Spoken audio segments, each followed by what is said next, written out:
Viewers, आज की video में हम डिस्कस करेंगे एक विक्टोरियन नॉवेलिस्ट जॉर्ज एलियट का बहुत ही famous novel the Mill on the Floss. George Eliot की ये नॉवल लिखने की strong reason early 19th century में ब्रिटिश मिडलैंड्स के मटीरियलिज्म को हाईलाइट करना था। ये नॉवल 1820 की दहाई में नेपोलियन वॉर्स के बाद सेट किया गया, जब ब्रिटेन को फतह हुई और दुनिया में इसकी बर्तरी की बातें होने लगी। लेकिन इसके साथ साथ समाजी और सियासी बेचैनी भी बढ़ गई। ये ऑटोबायोग्राफिकल नॉवल है जिसमें बहन भाई के रिश्ते की कम्प्लेक्सिटी दिखाई गई है। इस नॉवल के जरिए एलियट ने अपने भाई आइजक के साथ अपने रिलेशनशिप को जाहिर किया कि आइजक को एलियट का जॉर्ज हेनरी ल्यूविस के साथ रहना बिल्कुल भी पसंद नहीं था।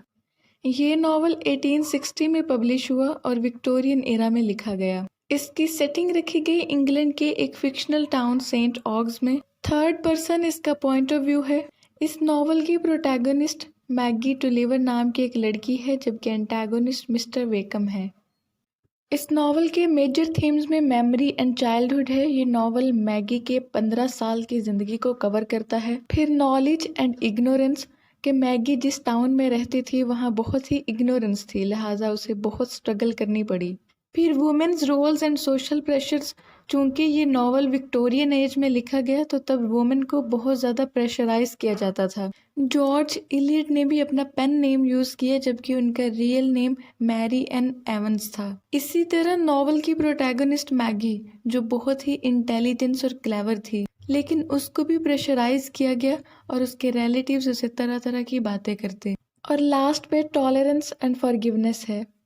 इस नॉवल को एक अननेम नरेटर बयान करता है जिसके जेंडर का भी तयन नहीं किया जाता। नॉवल के शुरू में दिखाया जाता है कि एक छोटी सी लड़की जिसका नाम मैगी टुलिवर है, वो घर से बाहर खेल रही होती है। मैगी का एक भाई टॉम होता है और घर के अंदर मिस्टर एंड मिसेस टुलिवर टॉम की पढ़ाई की बातें कर रहे होते हैं। मिस्टर टुलिवर इस बात को तस्लीम करते हैं कि उन्होंने खुद तो ज़्यादा तालीम हासिल नहीं की, लेकिन वो इस उम्मीद पर टॉम को स्कूल भेजना चाहते हैं कि उनका बेटा बड़ा होकर कारोबार में आगे जाए और सक्सेसफुल हो। लिहाजा वो टॉम को अपने एक फैमिली फ्रेंड मिस्टर रायली के कहने पर मिस्टर स्टेलिंग के पास भेज देते हैं। Mister Stelling Oxford educated minister थे। जब टॉम स्कूल से वापस आता तो मैगी बहुत खुश होती थी। वो चाहती थी कि उसका भाई बहुत ज़्यादा पढ़े। वो टॉम से बहुत प्यार करती थी और मैगी ने टॉम की गैर मौजूदगी में पैसे जमा करके उसके लिए गिफ्ट खरीदा। लेकिन टॉम मैगी से नाराज़ रहता था क्योंकि मैगी उसके खरगोशों की हिफाजत नहीं कर सकी थी। उन्हें टाइम पर खाना नहीं खिलाया था, जिससे टॉम के खरगोश मर गए। मैगी बहुत माफ़ी मांगती है और टॉम के गुस्से से बहुत परेशान होती है, इसलिए उसने बाला आखिर माफ़ कर दिया।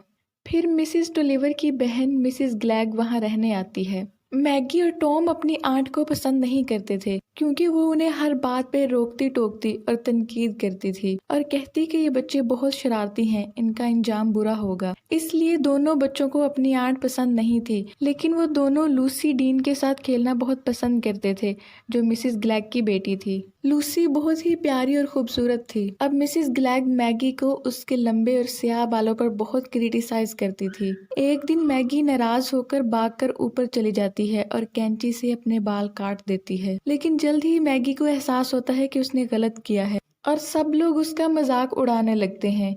इसी दौरान मिस्टर टॉलिवर और मिसिस ग्लैग की लड़ाई हो जाती है। अब मिस्टर टॉलिवर फैसला करते हैं कि मिसिस ग्लैग ने जो उनकी फैमिली को 300 पाउंड उधार दिए हैं वो जल्द से जल्द वापस किए जाएं।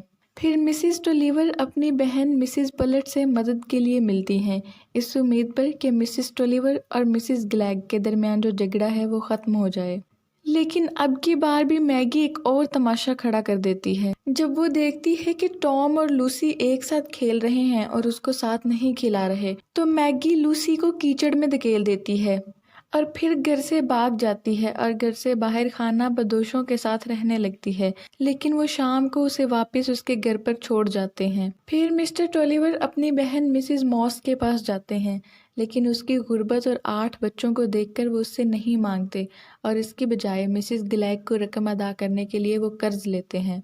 अब दूसरी तरफ टॉम का स्कूल में मिस्टर स्टेलिंग के साथ टाइम बहुत मिजरेबल था। टॉम की लैटिन और ज्योमेट्री ज़्यादा अच्छी नहीं थी। अब दूसरी तरफ लूसी एक आदमी स्टीफन गस से प्यार करती थी और जल्द ही उनकी एंगेजमेंट होने वाली थी। टॉम जब क्रिसमस वेकेशंस पर घर आता है तो वो देखता है कि मिस्टर टॉलीवर ने अपने एक पड़ोसी मिस्टर पिवट के खिलाफ केस किया है और मिस्टर पिवट का लॉयर बहुत ही क्लेवर है जिसका नाम मिस्टर वेकम है और मिस्टर वेकम का एक बेटा फिलिप वेकम है।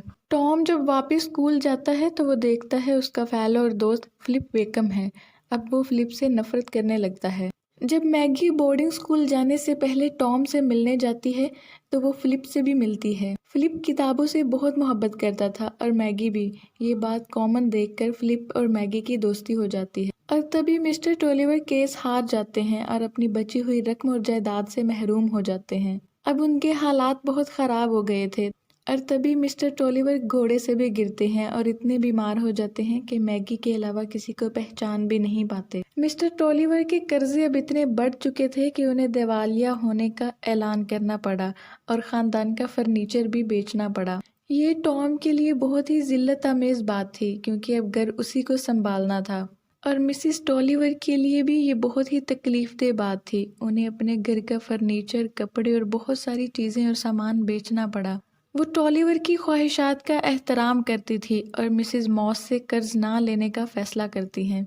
अब मिस्टर वेकम ने मिस्टर टॉलीवर से बदला लेने के लिए उनकी डॉलकोट मिल जो फ्लॉस रिवर पर थी वो भी खरीद ली और मिस्टर टॉलीवर को अपनी ही मिल में एक एम्प्लॉय के तौर पर काम करना पड़ा।